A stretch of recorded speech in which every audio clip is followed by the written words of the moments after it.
tidak sabar lalu mencari jalan pintas. Kesulitan ekonomi, kebetulan istrinya cakep, istrinya disuruh ngojek. Dah lu ngojek aja deh, gua nungguin setoran dah. Suami tapak di rumah. Saudara hadirin yang saya muliakan, buat sepintas memang mendatangkan materi itu mengatasi kesulitan ekonomi, tapi apakah bahagia? Walaupun rumah bisa jadi besar, perabotan bisa serba lebih lengkap dan ada, tapi apakah semuanya mendatangkan bahagia? Sementara suami kehilangan rasa cemburunya, dan dalam agama itu disebut dayus. Dayus, suami yang tidak punya rasa cemburu kepada istrinya. Dan orang dayus kayak begitu haram mendapat bau sorga. Bau sorga saja tidak dapat, apalagi masuk ke dalamnya. Ya tapi juga jangan lantas mentang-mentang harus cemburu sama istri, overacting. Suaminya nawar sayuran, lakinya pulang ngomel, lu pacaran ya sama tukang sayur. Itu juga over, saudara-saudara. Kesulitan ekonomi diatasi dengan sabar. Sabar dalam arti berusaha dengan tidak mengambil jalan pintas, berusaha tetap berada di jalan yang diridhoi oleh Allah. Ini yang jadi problema ini rumah tangga sekarang ini, kesulitan ekonomi, di mana lapangan kerja sulit, di mana persaingan hidup tajam, sedangkan kita hidup ingin seperti orang lain. Kita mudah gelap mata, mudah picik pandangan, mudah sulit pertimbangan, lalu mengambil jalan pintas. Kadang menjual akidah, menjual keimanan. Kebetulan pendaringan kering, ada yang nawarin beras 3 liter sama supermi 2 bungkus. Hari Minggu diajak ke gereja mau. Itu iman kena beras 3 liter telap. Kesulitan ekonomi, saudara-saudara, sehingga Imam Ali pernah berkata, kadal fakru ayyakuna kufron. Kemiskinan memang mudah membawa orang kepada kekafiran, kepada perbuatan-perbuatan yang bisa mengundang kekafiran. Oleh karena itu dalam tamsil lain beliau berkata, kalau ada ular dan ada kemiskinan, kemiskinan yang saya getok lebih dulu, kemiskinan yang saya bunuh lebih dahulu. Karena kemiskinan mudah membawa orang kepada kekufuran. Bagaimanapun sulitnya ekonomi yang dihadapi dalam rumah tangga, percayalah satu saat jalan keluarnya mesti ada. Mesti ada. Jangan sampai mengambil jalan pintas yang membuat kita keluar dari jalan yang ditinjau dari segi kemasyarakatan pun mendatangkan aib, ditinjau dari kehormatan berkeluarga pun mendatangkan nista, ditinjau dari segi ekonomi pun barangkali tidak akan mendatangkan kelimpahan materi. Jalan pintas pada umumnya, saudara-saudara, hanya memberikan kenikmatan yang sekejap. Dan apalah itu artinya kalau harus mengorbankan kesenangan yang abadi dan kekal. Kadang-kadang mengorbankan anaknya sendiri, anaknya dikomersilkan. Pokoknya siapa yang nyamper lu berangkat aja dah. Asal pulang nenteng pisang sama jeruk sebongsang, orang tua udah anteng aja udah. Saudara hadirin yang saya muliakan, setiap kita selalu berhadapan dengan kesulitan. Karena itu rumah tangga yang bertujuan mencapai mardhatillah, mereka sabar dalam menghadapi kesulitan. Tidak ada beras, puasa saja, puasa sunnah. Puasa sunnah, lapar tapi ada pahalanya, daripada tidak puasa lalu ngegerundel. Brengsek Tuhan, gue sembahyang melulu lapar juga. Sudah lapar tidak berpahala. Bukankah Rasulullah sendiri kalau pulang ke rumah Aisyah lalu berkata, ya Humairah, ada makanan hari ini? Ada makanan yang enggak ada bang. Alhamdulillah, kalau begitu saya puasa. Pulang dari mana-mana perut lapar, mau makan tidak ada makanan, bukan marah, bukan ngamuk, puasa. maka boleh puasa sunnah niatnya udah siang, jam 10, jam 11, asal dari pagi belum makan apa-apa. Niatnya jam 10 sah, dengan catatan dari pagi belum makan apa-apa. Jangan sudah sepiring setengah baru niat, itu lain. Itu ngojek namanya itu. Pengertian dalam kesulitan. Satu malam beliau pulang dari masjid agak larut. Habis ngajar banyak yang bertanya. Ketuk pintu, Assalamualaikum, Assalamualaikum. 3 kali beliau memberi salam, tidak ada jawaban, tidak dibukakan pintu. Rupanya istri beliau lelah bekerja di waktu siang, tidurnya pules benar. Marahkah Rasul? Tidak, beliau gelar sorban, tidur di depan pintu. Asraful anbiya wal mursalin ini, Rasul termulia ini, karena menghargai istrinya, tidur di depan pintu. Sampai Aisyah bangun sepertiga malam, terkejut buka pintu, suaminya ada di depan pintu. Beliau bangunkan. Ketika dibangunkan, Rasul lebih dulu berkata, maaf sayang, saya pulang terlambat. Sudah nggak dibukain pintu, tidur di depan, dibangunin, beliau duluan yang minta maaf. Pengertian. Kalau emosi, memang nggak dibukain pintu, tidur di depan. Begitu dibukain, yang enak kita tunjuk jidatnya.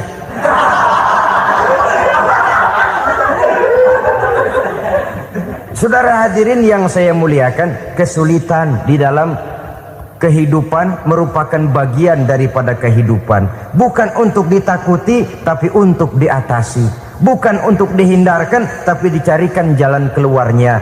Hadapilah kesulitan dengan baik sangka kepada Allah, dengan lapang dada, dan dengan tetap bersabar menghadapinya. Kenapa? Karena tujuan kita mendirikan rumah tangga, mencapai ridho Allah. Kalau anak kita perjualbelikan, kalau istri kita komersilkan, kalau akidah kita jual untuk mempertahankan rumah tangga, bukankah makin jauh saja rumah tangga itu dari ridho Allah? Ini tujuan utamanya. Yang ketiga, rumah tangga yang bertujuan mardotillah itu, suami istri yang merupakan fondasi di rumah tangga, suami sebagai pemimpin, istri sebagai pembina, selalu musyawarah dalam menyelesaikan persoalan. Walaupun istri ditakdirkan sebagai pemimpin dan suami sebagai pemimpin dan istri yang dipimpin, tapi agama menganjurkan musyawarah. Jangan mentang-mentang istri nyari duit, suami nyari duit, lalu menteleng. Segalanya mau diktator, segalanya mau sendiri. Rumah tangga yang bertujuan mencapai ridho Allah selalu didirikan atas dasar musyawarah. Sehingga apabila sesuatu itu dihasilkan dari suasana musyawarah, tidak akan melahirkan penyesalan di belakang hari. Kalau tidak, berjalan menurut seleranya masing-masing, belakangan timbul penyesalan, akhirnya main salah menyalahkan. Kalau sudah saling salah menyalahkan, itu artinya sudah saling mengungkit kekurangan masing-masing. Akibatnya tidak ada lagi saling menghargai. Jadi dengan demikian musyawarah di dalam menyelesaikan persoalan, menghadapi kesulitan ekonomi musyawarah, menghadapi kenakalan anak musyawarah, akan membeli ini dan itu sebaiknya juga musyawarah. Kalau merupakan hasil musyawarah, maka saudara-saudara hasilnya pun akan dihadapi oleh bersama. Enak rasakan bersama, tidak enak rasakan bersama. Kenapa? Tadinya musyawarahnya bersama-sama juga. Lah kalau hasil sendirian, giliran enak mungkin yang satu mau ikut, giliran tidak enak yang satu nuding, gua kata juga apa? Kan begitu akibatnya kalau tidak berdasarkan musyawarah lebih dahulu. Maka insya Allah hasil musyawarah ini setidaknya tidak akan mendatangkan sesalan di belakang hari nantinya.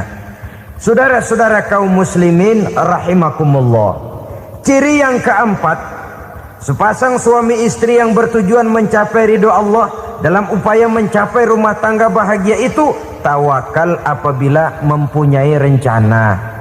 Tawakal berserah diri kepada Allah.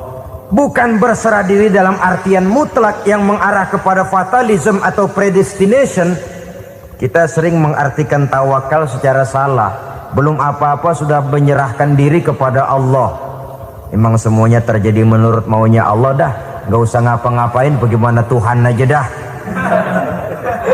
Lapar juga nggak usah makan, kalau takdirnya kenyang pan kenyang.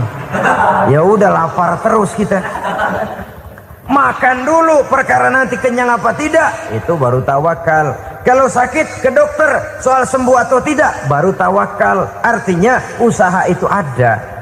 Setelah suami berusaha, istri berusaha, selebihnya tawakal.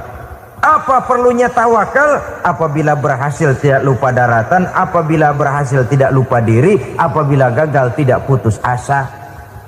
Sehingga dengan demikian dari tawakal ini lahirlah pondasi yang kokoh membina rumah tangga yang bahagia dalam upaya mencapai keridhaan daripada Allah Subhanahu wa taala.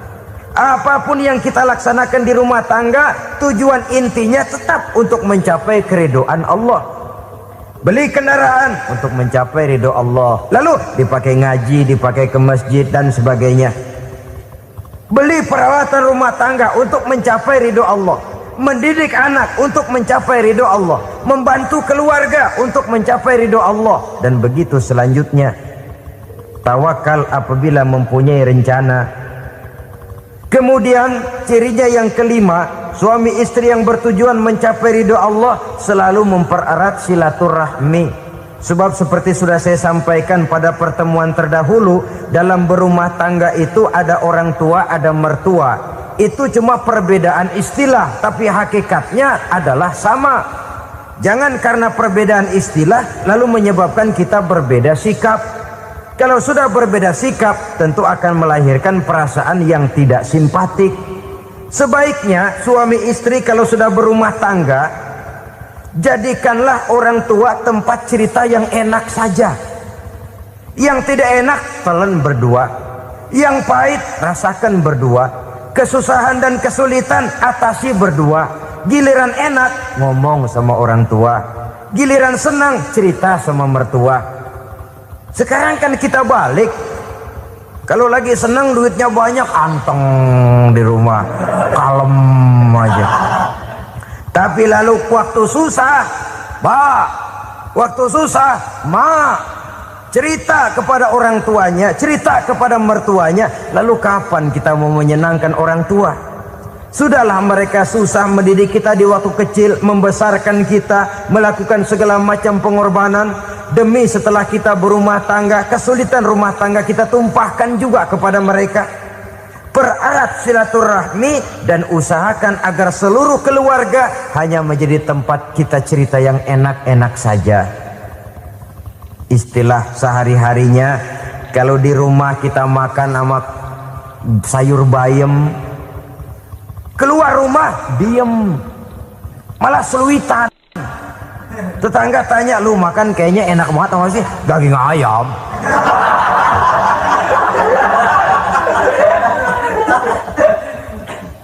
Lalu tetangga kan akan berbisik, itu makannya tuh orang enak bener ya, rumah tangganya tiap hari makan sama daging ayam. Biarlah paling kurang itu jadi doa, daripada kita makan sama kangkung lalu ribut ngomel di mana-mana. Gua kesel banget sama bini gua. Di warung ceritanya lagi. Kenapa? Saban sari gue direbusin kangkung mulu. Brengsek. Di warung cerita ada RT, ada RW. Gara-gara makan sama kangkung se-RT tahu. Akhirnya mungkin kalau kita berangkat orang hitung dari jauhan. Lihat, kangkung liwat gitu.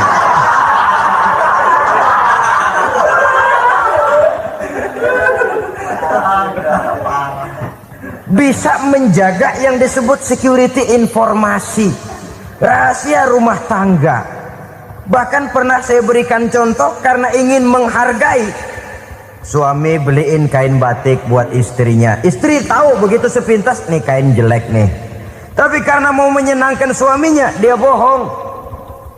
Bagaimana Bu, kain yang Bapak beliin? Aduh, bagus bener Pak. Bagus sekali itu kain. Warnanya Pak emang yang model begitu tuh.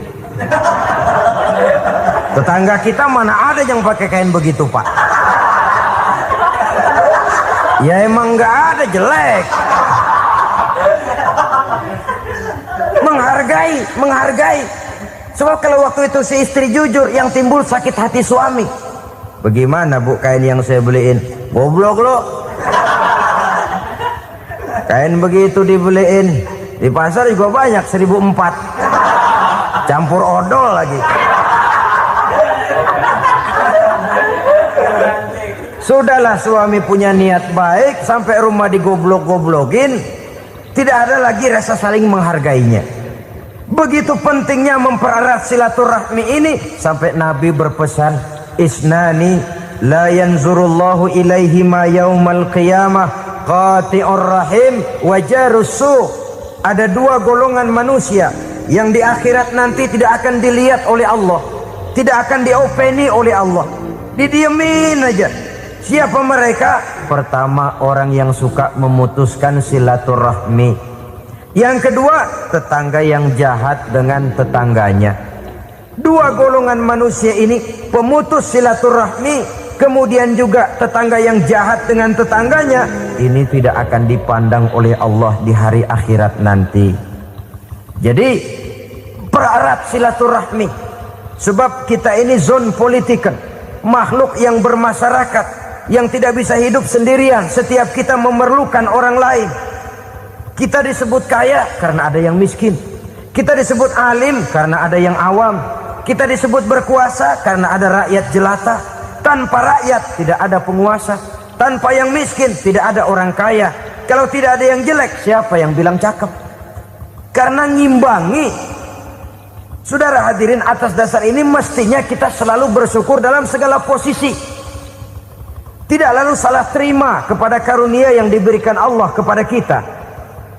Saudara hadirin yang saya hormati, pererat silaturahmi, jadikan orang-orang tua kita tempat kita cerita yang enak-enak saja.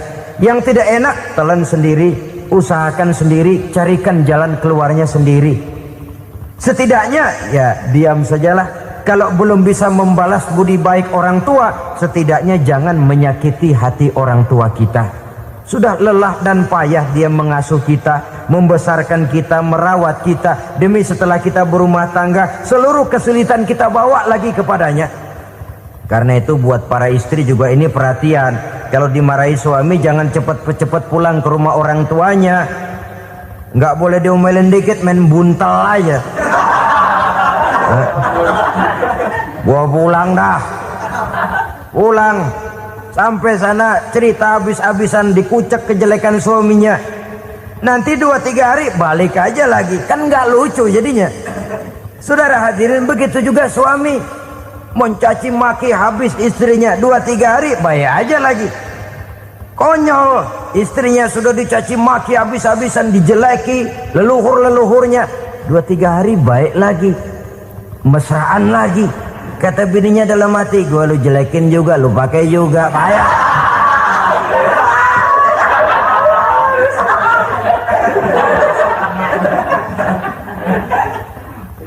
Saudara hadirin yang saya muliakan, itulah sebabnya pada awal tadi saya katakan perlunya kita mempunyai timbangan baik sebagai suami maupun sebagai istri. Nah, dari mempererat silaturahmi ini akan terjalin rasa kekeluargaan. Maka tradisi arisan keluarga itu bagus sesungguhnya untuk mempererat silaturahmi. Cuma celakanya bukan silaturahmi yang jadi tujuan, arisannya itu yang jadi tujuan. Akibatnya apa? Kalau belum narik mah semangat banget datang dah. Begitu udah narik aja udahan. Itu celakanya. Akhirnya silaturahminya jadi nomor 2, arisan semata-mata yang menjadi tujuan. Sesungguhnya itu bagus untuk mempererat silaturahmi. Karena kalau kita dengan kita sesama saudara sudah tidak saling mau mengenal, bagaimana dengan anak-anak kita? Bagaimana dengan cucu-cucu kita? 2-3 generasi yang akan datang tentu akan lebih saling tidak mengenal lagi. Baiklah ya, yang keenam, suami istri yang bertujuan untuk mencapai keridhaan Allah itu selalu berusaha tolong menolong di dalam kebajikan.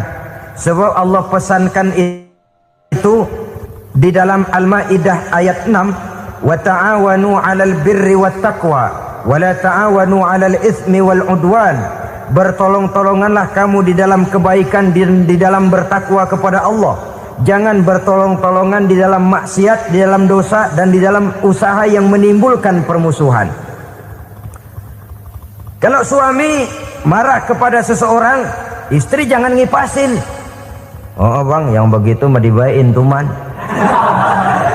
Bu, udah habisin aja dah. Anak-anaknya marahin sekalian.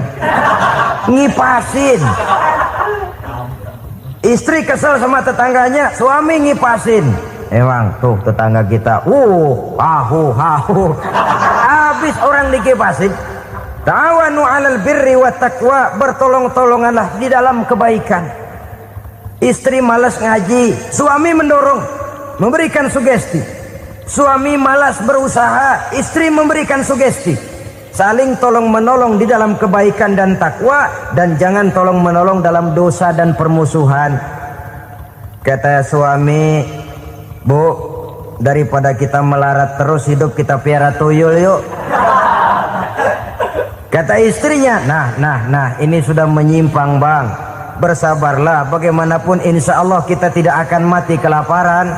Piara tuyul itu nanti jadi pindah akidah, merusak iman, berteman dengan setan. Apalah artinya kekayaan dan kesenangan sebentar kalau harus mengorbankan kekayaan dan kesenangan yang abadi. Ini sudah alal ismi wal udwan, sesuatu yang mengandung dosa. Saudara hadirin yang saya hormati, kemudian yang keenam, berbaik sangka. Baik suami maupun istri sama-sama saling berbaik sangka.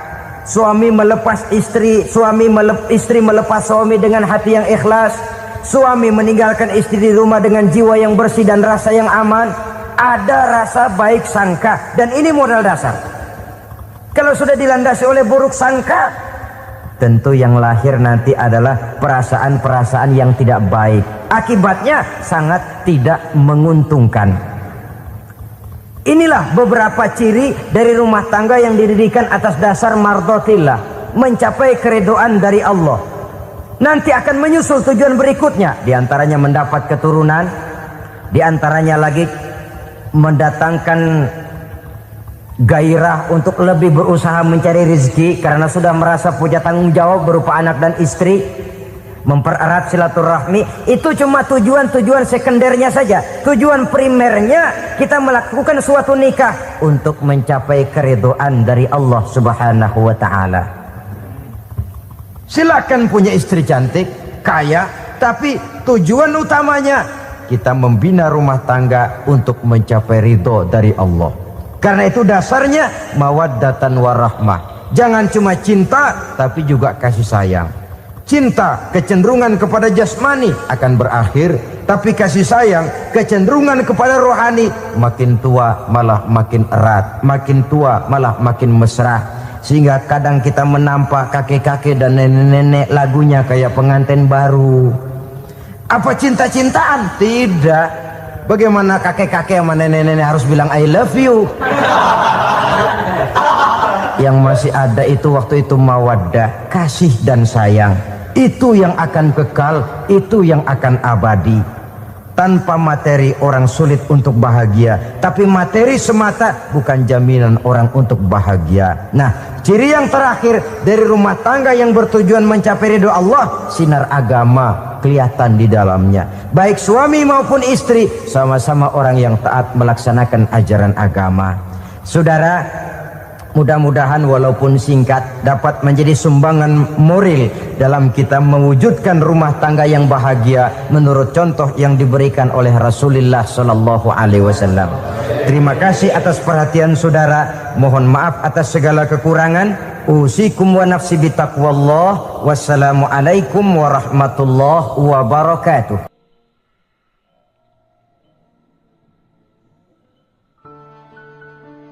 Assalamualaikum warahmatullahi wabarakatuh. Ala alihi wa sahbihi ajma'in, amma ba'du. Saudara-saudara kaum muslimin rahimakumullah. Salah satu dari misi Islam ialah mengangkat harkat dan martabat manusia yang sebelumnya dibedakan oleh warna kulit, oleh suku bangsa dan bahasa, seluruhnya diikat dengan satu akidah, menghilangkan perbedaan akibat warna kulit, suku bangsa dan bahasa. Termasuk dalam upaya itu betapa Islam telah mengangkat harkat dan martabat kaum wanita. Maka pada pertemuan kali ini kita akan membicarakan tentang peranan wanita sepanjang pandangan agama. Sebelum Islam datang, nasib perempuan nyaris hanya berputar di segitiga saja. Dapur, sumur, kasur. Kasur, sumur, dapur. Seolah-olah wanita terpaut dengan 3 itu tadi. Seolah-olah wanita tidak bisa berbuat lebih banyak daripada itu. Bahkan di tengah masyarakat jahiliyah, bayi perempuan mendatangkan aib sehingga mereka lalu dikubur hidup-hidup. Maka datang Islam dengan tegas mencanangkan satu revolusi yang mengangkat harkat dan martabat kaum wanita.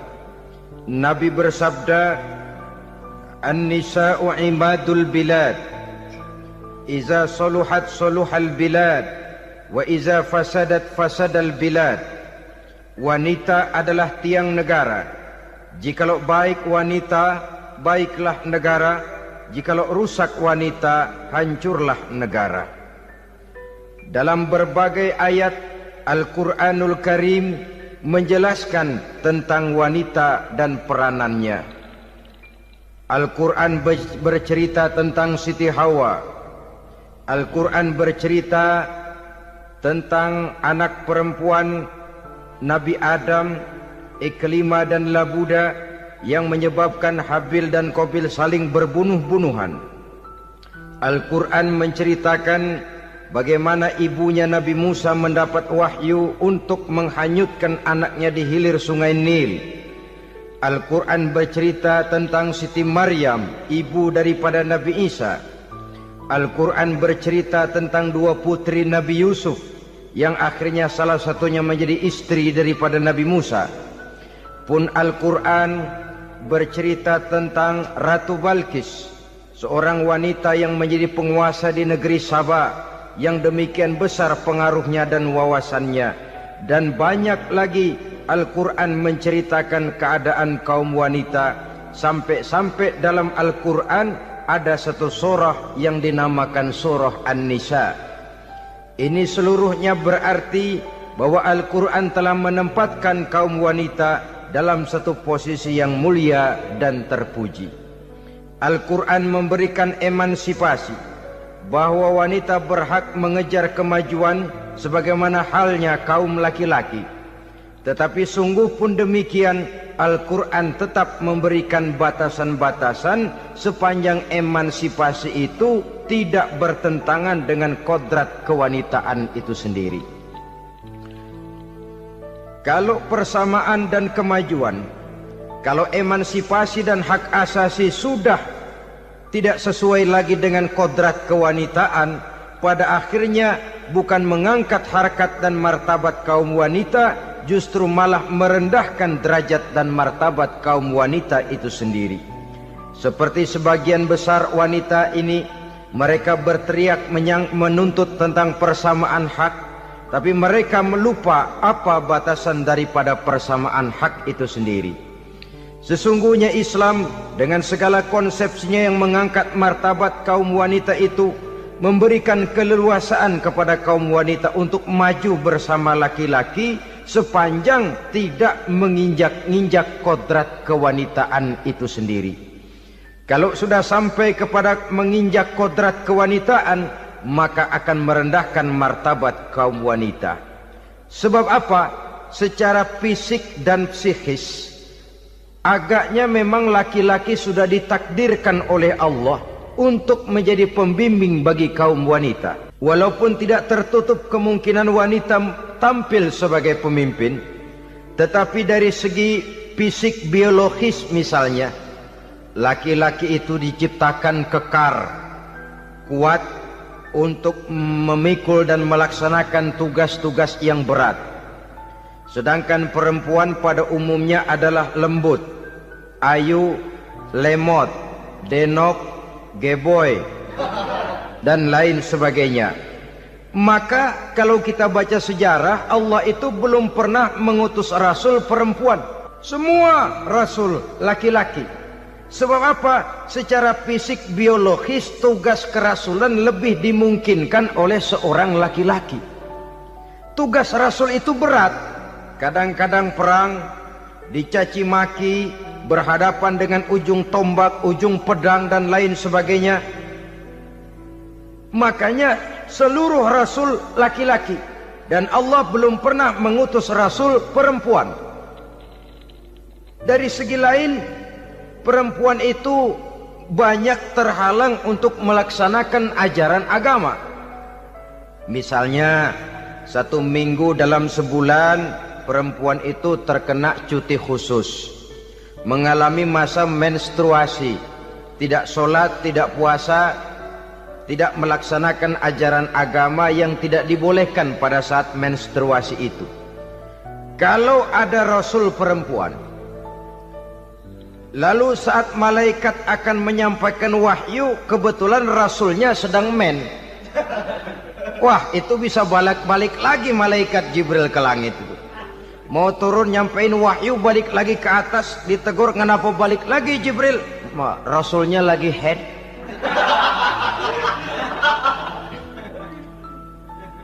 Atau pada saat agama dalam bahaya, agama dalam hinaan, agama dalam ancaman, rasulnya perempuan kebetulan sedang hamil besar.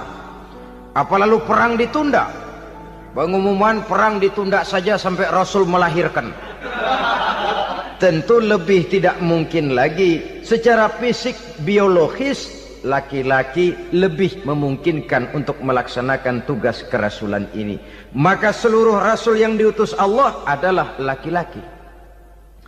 Saudara hadirin yang saya muliakan, sungguh pun demikian, Islam itu mengangkat martabat wanita sedemikian tinggi sebagai tiang negara yang menentukan jatuh dan bangunnya negara, yang ikut mewarnai bahkan menjadi warnanya suatu negara. Walaupun peranannya memang tidak begitu kelihatan, tapi sesungguhnya amat sangat menentukan. Oleh karenanya, secara umum emansipasi yang digariskan oleh Islam, emansipasi yang tidak bertentangan dengan kodrat kewanitaan di berbagai aspek kehidupan. Kalau sekarang emansipasi ini kelihatannya sudah salah pasang, salah kaprah. Bahkan belum lama kita menyaksikan bagaimana ada binaragawati. Di zaman sekarang perempuan sudah mulai angkat besi. Saya mulai mikir kalau perempuan sudah pada angkat besi, ini sudah tanda suaminya udah dekat dibanting-bantingin ini. Tahun-tahun mendatang mungkin akan menyusul perempuan mulai narik becak.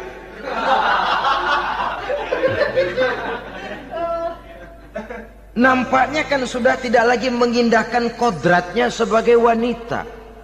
Ada olahraga yang hanya pantas dikerjakan oleh laki-laki.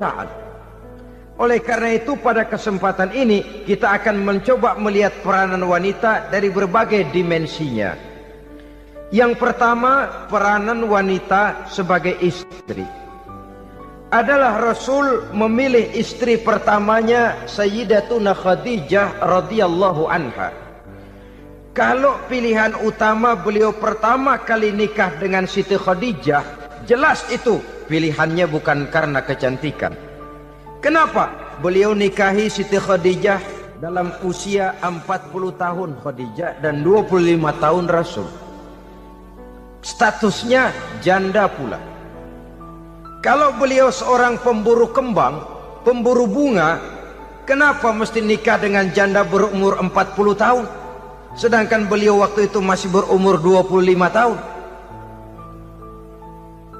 Apa sasaran utamanya? Bisa kita lihat nanti. Setelah beliau diangkat menjadi Rasul, ternyata Khadijah lebih daripada seorang istri, beliau masuk ke dalam staf Nabi. Orang lain beliau belum beriman, beliau malah beriman lebih dahulu sebagai perempuan pertama yang masuk Islam. Orang lain memusuhi Nabi, beliau malah mengorbankan hartanya untuk membantu perjuangan Nabi.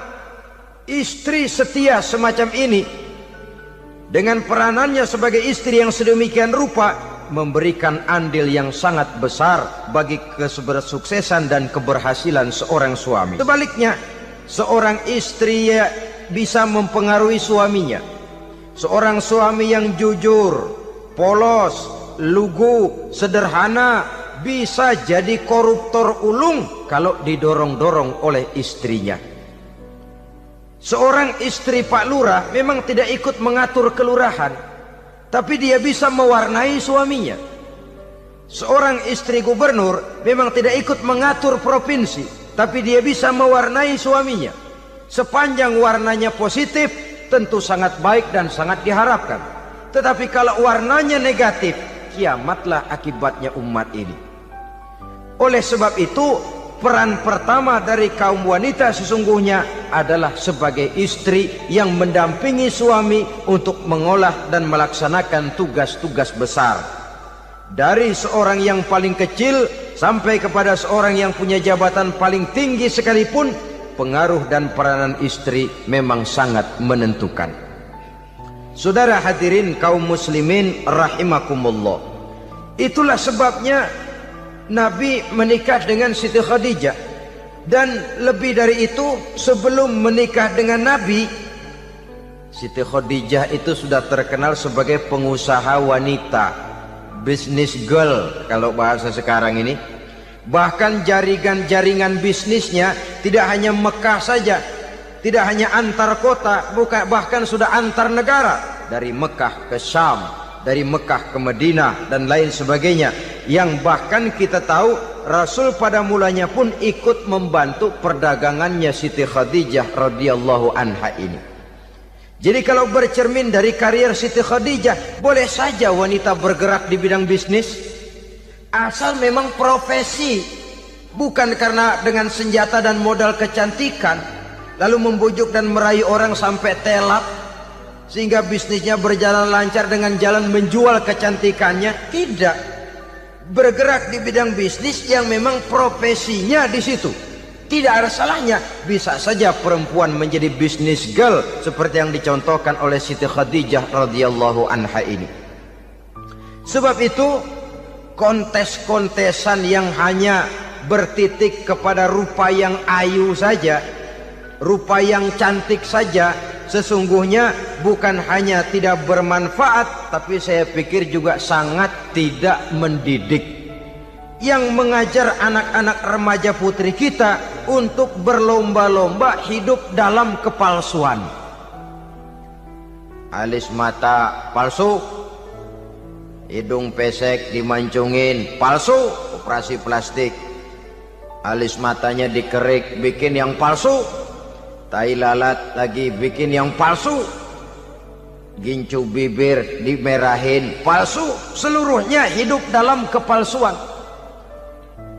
Akan lebih baik kalau kita ini misalnya mengadakan kontes yang menitik beratkan kepada ketinggian IQ, kecerdasan, kemampuan, skill, keahlian dan kemampuan.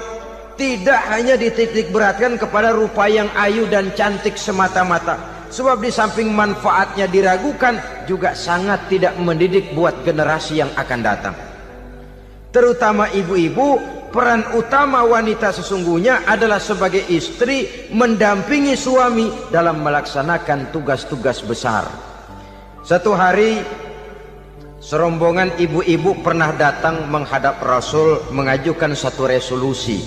Protes kalau bahasa kita sekarang. Ya Rasul, ada apa bu? Kalau laki-laki sih enak. Enak bagaimana? Iya, kalau orang laki-laki sholat, perempuan sholat. Laki-laki puasa, perempuan puasa. Laki-laki pergi haji, perempuan pergi haji. Laki-laki menuntut ilmu, perempuan bisa menuntut ilmu.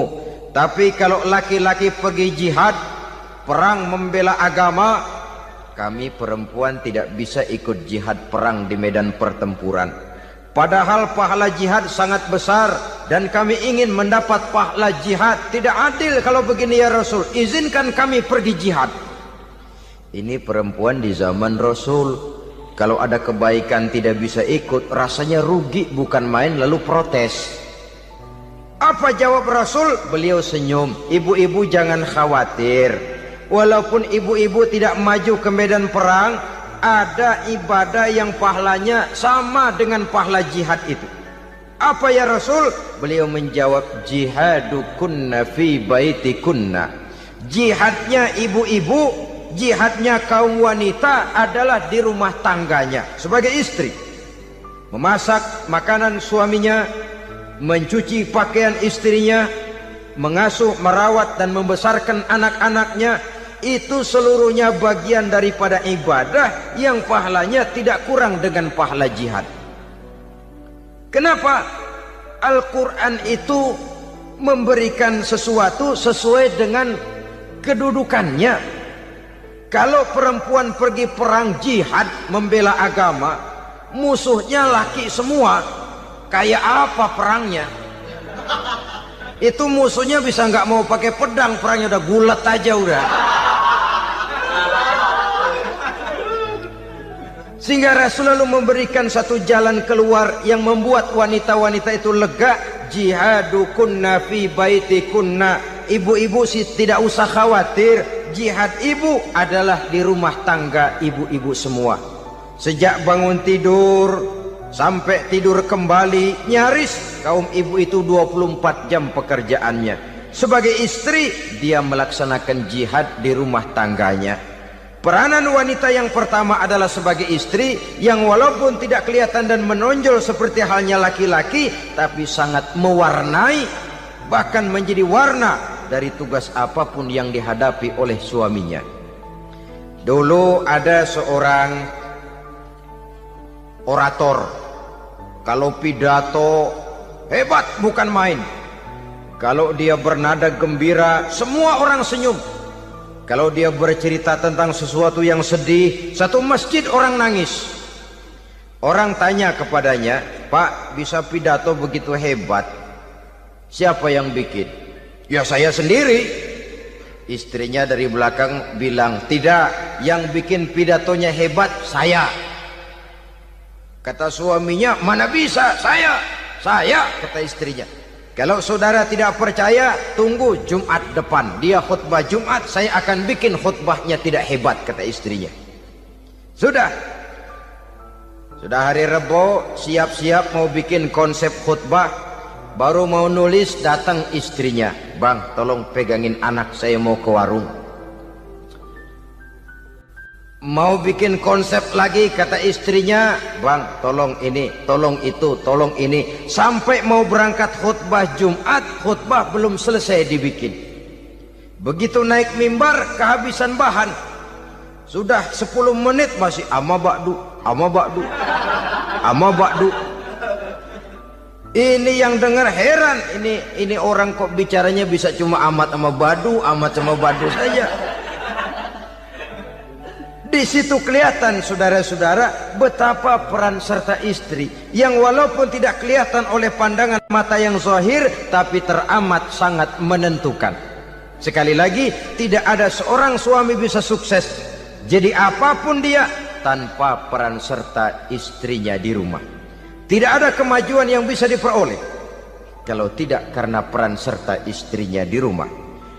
Tidak ada kesuksesan yang bisa diraih tanpa keikutsertaan daripada istrinya di rumah.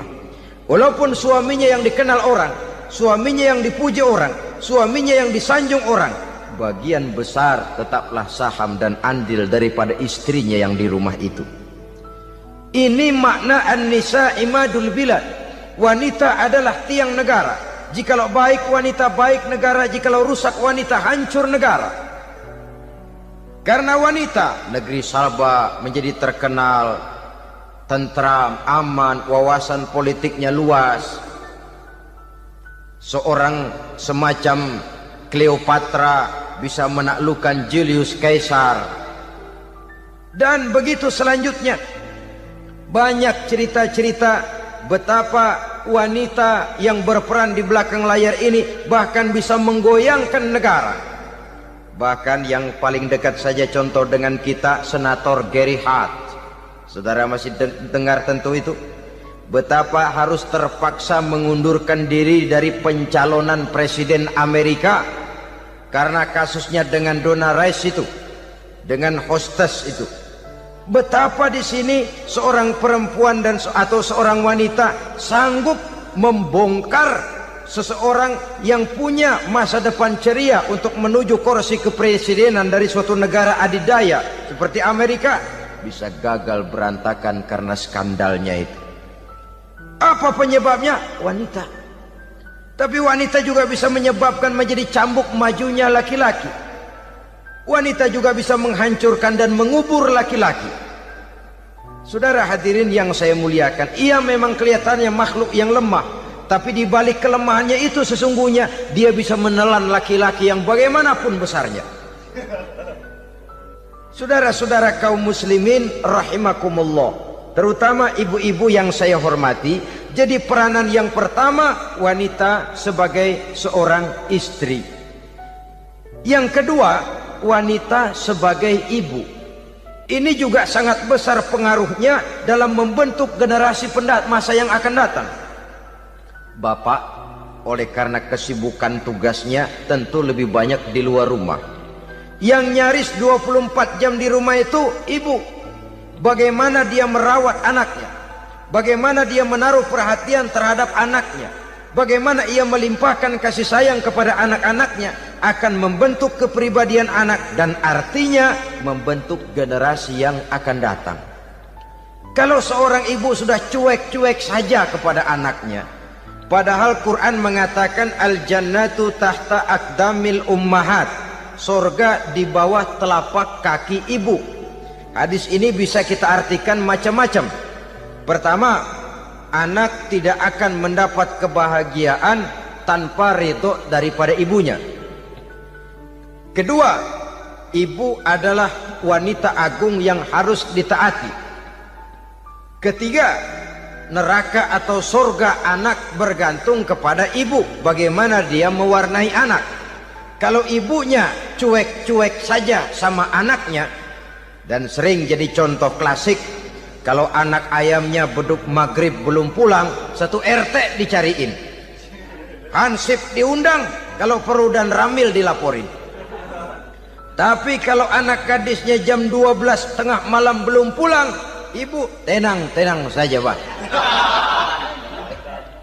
Tidak tergerak dan tidak tertarik hatinya. Ya tentu tidak semua. Kalau sudah begitu, bukankah hakikatnya ibu sudah menciptakan neraka buat anaknya sendiri? Khalil Gibran dalam satu tamsil yang indah pernah mengatakan, kalau kita diberikan sebutir mutiara, sebutir intan, dan intan itu sebutirnya sebesar telur ayam, benda yang sangat langka dan berharga, tentu kita sayang intan atau mutiara itu. Kita jaga baik-baik, kita simpan dalam kotak, kotaknya kita kunci, kotak itu kita simpan di dalam lemari, lemarinya kita kunci lagi, lemarinya ada di dalam kamar, kamarnya pakai pintu, pintunya kita kunci lagi. Kamar itu ada dalam rumah, rumahnya pakai pintu, dikunci lagi. Kemudian rumahnya pakai pintu gerbang besar, gerbangnya juga digembok lagi. Untuk menjaga intan itu jangan sampai hilang, begitu usaha kita berlapis-lapis. Dan intan itu sudah diberikan kepada kita, kata Khalil Gibran. Apa dia? Anak-anak yang diamanahkan Allah kepada kita. Itu intan-intan mahal, itu mutiara-mutiara pilihan yang dititipkan dan diamanahkan untuk kita jaga sebaik-baiknya. Haruskah dia sia-sia di tangan kita? Haruskah dia merana jatuh di tangan ibu yang tidak punya tanggung jawab? Saudara hadirin yang saya muliakan, oleh karenanya peranan sebagai ibu ini sangat menentukan bagi pembentukan generasi yang akan datang. Salah ibu mengarahkan anak, akan lahir generasi mendatang yang tidak kita harapkan. Sehingga Nabi bersabda, kullu mauludin yuladu 'alal fitrah fa abawayhi yuhawwidanihi aw yunassiranihi aw yumajjisanihi. Setiap bayi dilahirkan dalam keadaan suci. Setiap bayi dilahirkan dalam keadaan bersih, tidak punya dosa. Islam tidak mengenal dosa warisan. Semua saja bayi lahir dalam keadaan suci dan bersih. Kalau demikian lalu bagaimana? Kata Nabi, ibu bapaknya lah yang kelak akan menjadikan anak itu sebagai Yahudi, yang kelak menjadikan itu anak itu sebagai Nasrani, atau menjadikan anak itu sebagai Majusi. Ibu bapaknya yang mewarnai anak. Ibaratnya anak itu kertas putih, mau ditulis tinta hijau warnanya hijau, mau ditulis tinta merah warnanya merah, mau ditulis tinta hitam pun warnanya hitam. Oleh karena itu pembentukan anak yang soleh secara mental sesungguhnya sudah diwarnai oleh kebiasaan ibu bapak dalam pergaulan di rumah tangganya secara mental. Sehingga dengan demikian saudara-saudara, salah kaprah ibu dalam mengarahkan anak-anaknya akan melahirkan generasi penerus yang sungguh-sungguh tidak kita harapkan, dan pada gilirannya akan membahayakan perkembangan bangsa dan negara, membahayakan kita sebagai suatu umat. Apalagi sekarang ini masih banyak orang-orang muslim, orang-orang tua muslim yang kadang-kadang menyekolahkan anaknya di sekolah yang membahayakan akidahnya, mematikan imannya, menghancurkan tauhidnya. Pokoknya asal bonafid keluar sekolah ada jaminan lapangan kerja, perkara anak mau kafir mau murtad bukan urusan. Alangkah ironi dan sangat menyedihkan. Saudara-saudara yang saya hormati, jadi dari segi kaum wanita peranan ibu sangat besar. Dari segi anak, ketaatan kepada ibu, doa restu ibu akan membawa kepada kebahagiaan hidup. Doa ibu mustajabah, kutukan ibu manjur. Beberapa hikayat dan riwayat menjadi contoh dan tamsil buat kita betapa tidak ada satu kebahagiaan di dunia ini yang bisa ditegakkan tanpa doa restu daripada ibu. Pantas kalau dalam Al-Quran ada ummul kitab, ibunya atau induknya kitab. Tiap negara punya ibu kota, bapak kota tidak ada. Lalu lagi wawasan Nusantara disebut ibu pertiwi, bapak pertiwi kemana tahu. Saudara hadirin yang saya muliakan, lalu dalam peringatan hari-hari besar nasional ada yang namanya Hari Ibu. Hari bapak nggak pernah diperingati. Ada Hari Ibu, dan ibu itu pun ada Ibu Kartini, ada Ibu Dewi Sartika, dan macam-macam lagi yang seluruhnya merupakan refleksi dan gambaran betapa peranan kaum wanita di dalam kehidupan ini yang memang banyak mewarnai dan menjadi warna dari suatu kegiatan. Saudara-saudara kaum muslimin rahimakumullah, apabila yang pertama tadi kita melihat peranan kaum wanita sebagai istri, betapa ia berpengaruh besar dalam ikut menunjang keberhasilan dan kesuksesan suaminya. Kemudian pada peranannya yang kedua, wanita sebagai ibu di rumah tangga, betapa ia ikut membentuk, mempengaruhi, mewarnai dan membimbing kepribadian anak sebagai generasi penerus. Maka pada peranan yang ketiga ini kita akan melihat wanita sebagai social agent, sebagai penggerak kegiatan sosial di berbagai bidang kehidupan. Apakah itu bernama majelis taklim, apakah itu bernama perkumpulan dan yayasan-yayasan kemanusiaan, organisasi-organisasi yang bergerak di bidang pendidikan. Bahkan di zaman sekarang bukan hanya menjadi penggerak sosial, bahkan sudah banyak kaum wanita yang menggerakkan satu bangsa. Dunia mengenal Margaret Thatcher, dunia mengenal Indira Gandhi, dunia mengenal Bandara Naike, dunia mengenal Corazon Aquino, dunia mengenal Golda Meir dulu itu dari Israel. Dunia mengenal Imelda Marcos yang ambisius, tapi yang kemudian melangkah kepada jalan yang negatif dari tujuan semula. Ini bukan hanya sekedar social agent, tapi bahkan sudah mengarah kepada menggerakkan dan mewarnai suatu bangsa. Islam membuka pintu ke arah itu. Wanita duduk dan berfungsi sebagai social agent, mengurus berbagai macam perkumpulan-perkumpulan yang bertujuan kepada kebajikan, menyantuni yatim piatu, memelihara kesehatan, menyayangi binatang, memelihara kelestarian lingkungan dan lain sebagainya. Islam membukakan pintu sepanjang peranan sebagai istri dan sebagai ibu tidak diabaikan. Ini sebab yang utama. Salah seorang perempuan, kaum wanita, kalau terlalu aktif berorganisasi, terlalu aktif bermasyarakat, terlalu aktif dalam berbagai macam perkumpulan, lalu melupakan tugas utamanya sebagai istri dari suaminya, sebagai ibu dari anak-anaknya. Ibu asik rapat sana, rapat sini. Anak tidak pernah diajak rapat, akhirnya si anak bikin perkumpulan sendiri, rapat menurut versi mereka. Sehingga akibatnya yang timbul anak merasa kurang diperhatikan oleh ibunya. Ngaji bagus, tapi kalau sepanjang hari ngaji saja, suami pulang mau makan tidak ada makanan, mau berganti pakaian belum lagi diteriska pakaiannya, tentu ini melupakan fungsi yang utama. Kegiatan sosial, kegiatan di organisasi adalah jadwal kegiatan setelah fungsi sebagai istri dari suami, sebagai ibu dari anak-anak dilaksanakan dengan sebaik-baiknya. Bukan tidak baik ngaji, kalau dari ngaji ke ngaji saja. Bangun tidur ngaji, jam 7 ngaji, berangkat jam 11. Sholat zuhur berangkat ngaji lagi, pulang sore, malam ngaji lagi. Suami tidak terurus, anak-anak pun terbengkalai, rusaklah rumah tangga.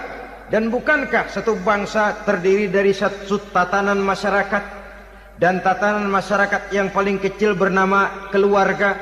Keluarga merupakan unit dari masyarakat, unit yang terkecil, dan keluarga terdiri dari pribadi-pribadi yang merupakan bapak, ibu, dan anak-anak. Sehingga masyarakat bangsa yang baik terdiri dari masyarakat yang baik. Masyarakat yang baik tersusun dari keluarga-keluarga yang baik, dan keluarga yang baik akan muncul dari pribadi dan individu yang baik. Pribadi dan individu yang baik yang sadar mana kewajiban yang primer, mana kewajiban yang sekunder. Sebagai social agent, dia lalu mawas diri dengan tetap mempertimbangkan kodrat kewanitaannya itu tadi. Saya ikut prihatin kalau ada perempuan main sepak bola. Dan saya yakin betul kalau perempuan main sepak bola, yang nonton pasti bukan nonton bola. Ya mungkin bola juga, tapi bola yang mana? Itu wallahu a'lam. Ya dicari olahraga yang sesuai dengan kodrat kewanitaan begitu. Dicarilah olahraga yang sesuai dengan kodrat kewanitaan. Sepak bola sudah maju, ya belakangan saya katakan tadi muncul lagi wanita angkat besi. Belakangan bisa kita bayangkan wanita main tinju. Babak belur sudah kalau sudah begitu. Kemajuan dengan melupakan kodrat kewanitaan akan menyengsarakan kaum wanita itu sendiri. Silahkan maju menjadi social agent, menjadi penggerak di masyarakat. Para istri Rasul bisa kita jadikan satu figur. Siti Khadijah, figur sebagai istri pendamping yang setia. Dikala suaminya bingung, ia tampil memberikan pandangan. Dikala suaminya bingung, ia memberikan tanggapan. Dikala suaminya dimusuhi orang, ia menampakkan kesetiaannya. Kau tidak sendiri bang, aku di sisimu. Dikala jiwanya gelisah ketika pertama kali menerima wahyu berhadapan dengan malaikat Jibril, Khadijah yang menghibur. Kalla ma yukhzikallahu abada. Tidak apa-apa bang, Allah tidak akan menyusahkan kau untuk selamanya. Tenang sajalah, tenang. Abang orang baik-baik, Allah tidak akan menyengsarakan abang. Peran sebagai istri. Dan Rasul mantap. Sehingga bertahun setelah Khadijah wafat, selalu terkenang dan dikenang oleh Rasul. Pernah satu saat beliau itu seperti orang melamun. Aisyah tanya, kok seperti ngelamun bang? Iya, kata Rasul, saya seperti mendengar suara terompahnya Khadijah di surga. Padahal Khadijah sudah lama wafat. Aisyah mendengar itu rada sedikit manyun. Kata Aisyah, bang, cukup sekali ini saja, jangan sebut-sebut lagi nama itu ya. Cemburu rupanya. Ya soal cemburu sih nggak bini Nabi, nggak bini kita, namanya cemburu. Perempuan mesti ada. Apa jawab Rasul? Ya Humairah, Aisyah, haruskah saya melupakan seseorang yang dikala orang lain memusuhi saya, dia mati-matian membela saya? Kamu orang Islam bukan? Bukan. Pantas. Kenapa saya salah? Dia bilang. Ya jelas salah. Salahnya di mana? Kamu ini manusia. Kalau hidup cuma dari tangan ke mulut, saya bilang, kambing di kampung saya juga begitu pikirannya, Ner. Itu kambing di kampung saya, asal perutnya kenyang, sudah hidup dia. Perkara besok bagaimana, lusa prospeknya macam mana, bulan depan ada apa, kambing nggak pernah mikir. Di kampung saya kambing juga pikirannya begitu. Kamu Kristen ya? Tadinya.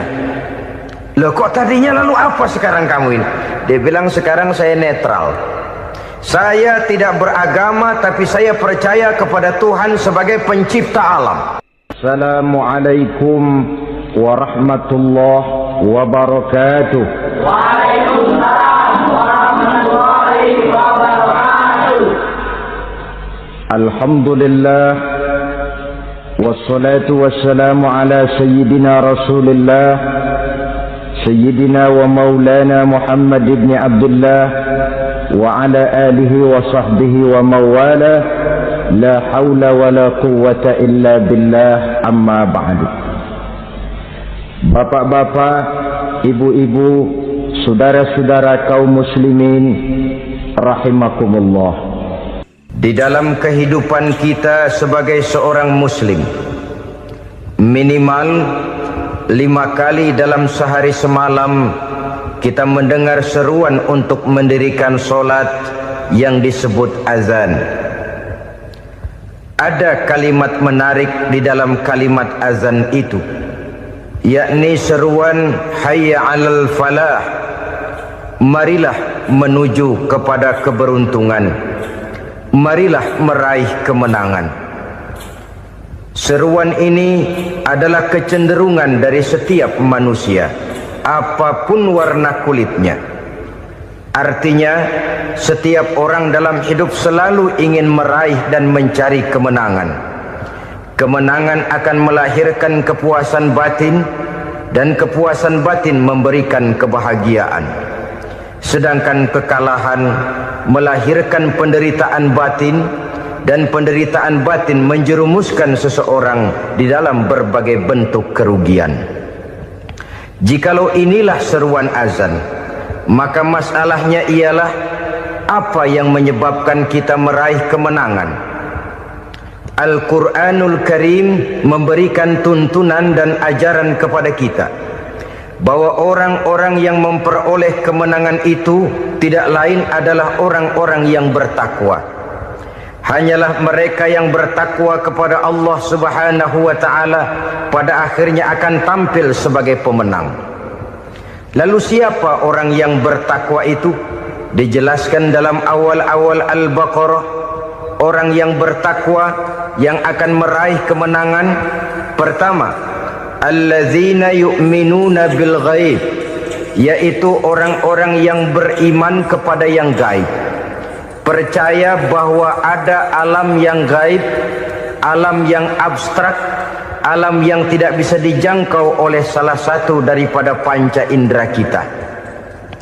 Mereka percaya dan beriman kepada adanya malaikat, beriman kepada adanya iblis dan jin, beriman kepada adanya alam kubur, beriman kepada adanya alam mahsyar, beriman kepada adanya alam akhirat, beriman kepada adanya surga dan neraka. Beriman bukan cuma sekedar beriman dalam ucapan bibir saja, tetapi beriman yang nilai iman itu mampu mewarnai gerak dan gaya hidupnya. iman yang meresap sampai ke tulang sumsum, kemudian memberikan dampak positif di dalam kehidupan manusia. Alam, kita tahu, adalah sesuatu yang selain Allah, dan Allah bukanlah alam. Apapun namanya selain daripada Allah, itu adalah alam. Alam pada hakikatnya terbagi menjadi dua. Ada alam syahadah, alam nyata, alam konkret, alam yang bisa dijangkau oleh salah satu indera kita. Kemudian ada alam ghaib, alam yang tidak bisa dijangkau oleh panca indera kita, alam metafisika, alam abstrak, alam yang wajib kita imani keberadaannya. Kita percaya bahwa malaikat itu ada, kita percaya kepada jin, bahwa jin itu ada, kita percaya kepada adanya iblis dan setan. Bukan percaya kepada iblis dan setannya, percaya bahwa iblis dan setan itu ada. Itu termasuk salah satu daripada sifat orang yang bertakwa kepada Allah. Saudara-saudara kaum muslimin rahimakumullah, kecenderungan pembangunan yang lebih bersifat materialistis biasanya menggeser aspek kehidupan rohani. Orang berpikir empiri, dan dalam pola pikir yang demikian maka alam gaib tidak lagi mendapat perhatian. Aspek kehidupan yang bersifat rohaniah malah mulai ditinggalkan. Akibatnya terjadilah kepincangan di dalam kehidupan kita. Pernah ada satu pengalaman pribadi dalam perjalanan kembali ke tanah air. Dalam pesawat di sebelah kanan saya duduklah seorang Jerman namanya Heiner Simonsen. Iseng saya ajak kenalan, saya ajak ngobrol, saya tanya dia. Saya bilang, Mas Heiner ini, kalau pesawat yang kita tumpangi ini jatuh ke bawah, kira-kira apa yang bakal terjadi, Mas? Dia bilang, kita semua akan mati. Begitu? Iya. Oke. Apa itu mati? Tanya saya. Dia bilang, untuk tahu apa itu mati, kita harus tahu lebih dahulu apa itu hidup. Saya pikir nih bule bisa ngomong juga. Baiklah kata saya. Apa hidup menurut Anda itu? Oh, hidup itu dia bilang, kalau seluruh anggota badan kita bekerja secara normal, paru-paru memompa darah secara normal, jantung berdetak secara normal, sel-sel tubuh bekerja secara fit, dan organisme tubuh hanya mau bekerja secara normal, dia bilang, kalau kita memberi makan yang cukup, menu yang teratur, dan gizi yang lengkap. Saya bilang, kesimpulannya apa, Ner? Dia jawab, hidup adalah dari tangan ke mulut. Life is from the hand to the mouth, kata dia. Hidup adalah dari tangan ke mulut. Jadi masalah hidup tidak lebih daripada masalah isi perut.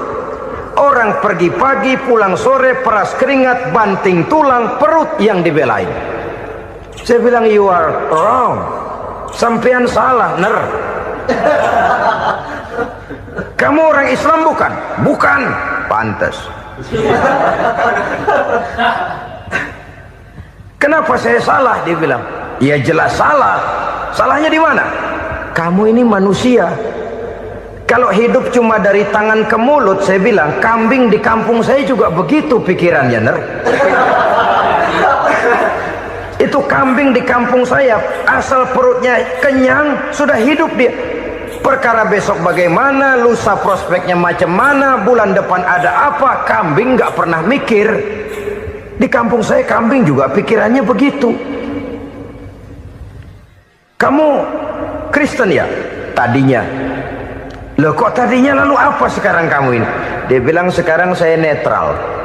Saya tidak beragama, tapi saya percaya kepada Tuhan sebagai pencipta alam. Saya ingat benar dia bilang, I haven't any religious, but I believe to God as the creator of the world. Kenapa bisa netral begitu, Habis saya bingung katanya.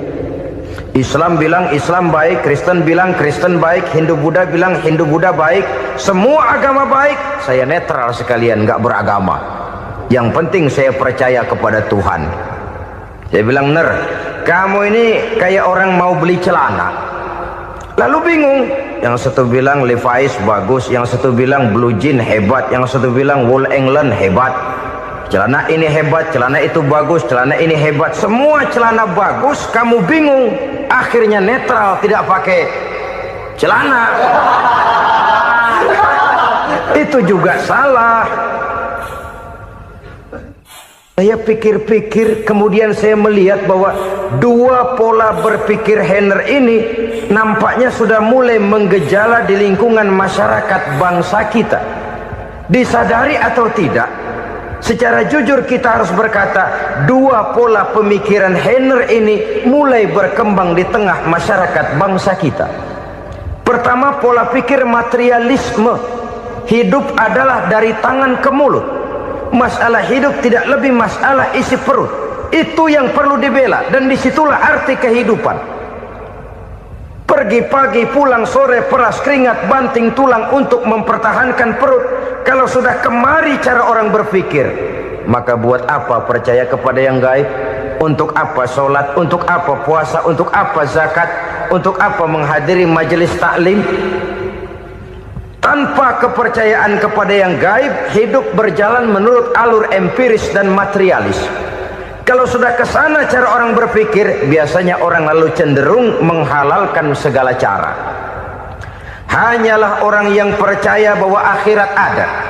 Hanyalah orang yang percaya bahwa alam kubur itu ada. Hanyalah orang yang percaya bahwa malaikat itu ada, hidupnya akan lebih terarah dan terkendali. Karena kepercayaan kepada yang gaib, yang merupakan fase daripada kehidupan setelah hidup yang sekarang ini, mewarnai gerak pribadi seseorang di dalam dia melakukan kegiatan hidupnya. Pola berpikir materialisme, disadari atau tidak, mulai menggejala di lingkungan masyarakat bangsa kita. Hidup tidak lebih dari urusan tangan ke mulut, mulut ke tangan, tangan ke mulut. Asal perut sudah kenyang, hiduplah sudah. Perkara bagaimana prospek hari yang akan datang, bagaimana akhirat, tidak jadi persoalan. Ini yang oleh Nabi diperingatkan, ad-dunya sijnul mu'min wa jannatul kafir. Dunia adalah penjara bagi orang beriman dan surga bagi orang kafir. Dulu di zaman Belanda hadis ini pernah disalah tafsirkan, disalah artikan, digunakan sebagai senjata untuk mengkebiri dan membuat impoten umat Islam. Sudahlah umat Islam gak usah macam-macam, kata Belanda. Dunia ini kan penjara buat orang Islam, surga buat orang kafir. Di penjara jangan bertingkah.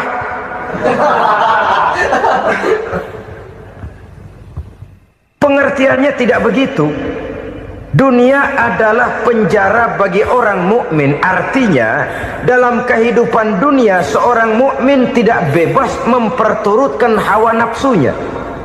Dipenjara hawa nafsunya itu. Sebaliknya surga bagi orang-orang kafir. Buat orang kafir surgalah dunia ini. Mereka bebas memperturutkan hawa nafsunya. Dilarang tidak terlarang, dicegah pun tidak tercegah. Mereka hidup menurut alur bisikan nafsu mereka sendiri. Kemudian bila ajal datang, maut merenggut nyawa, selesailah surganya sampai di situ. Maka bagi orang-orang yang tidak percaya kepada adanya akhirat, kepada adanya alam gaib, surganya sebatas umurnya. Sekali lagi, surganya sebatas umurnya. Bila umur selesai, ajal pun datang merenggut nyawa, selesailah sudah surganya sampai di situ. Alangkah pendeknya perjalanan orang-orang yang tidak percaya kepada alam gaib ini. Bagi kita mukmin, jikalau kita mampu memenjarakan hawa nafsu, kita bisa bahagia di dunia ini. Dan Islam memang tidak menyuruh kita sengsara di dunia. Raih dunia, kejar dunia, gapai dunia sebagai alat untuk mencapai kebahagiaan di akhirat nanti. Hidup adalah satu perjalanan panjang yang terbentang sejak kita terlahir dari alam rahim sampai kepada alam akhirat nanti. andai kata kita gagal meraih kebahagiaan di dunia, toh kita masih punya akhirat.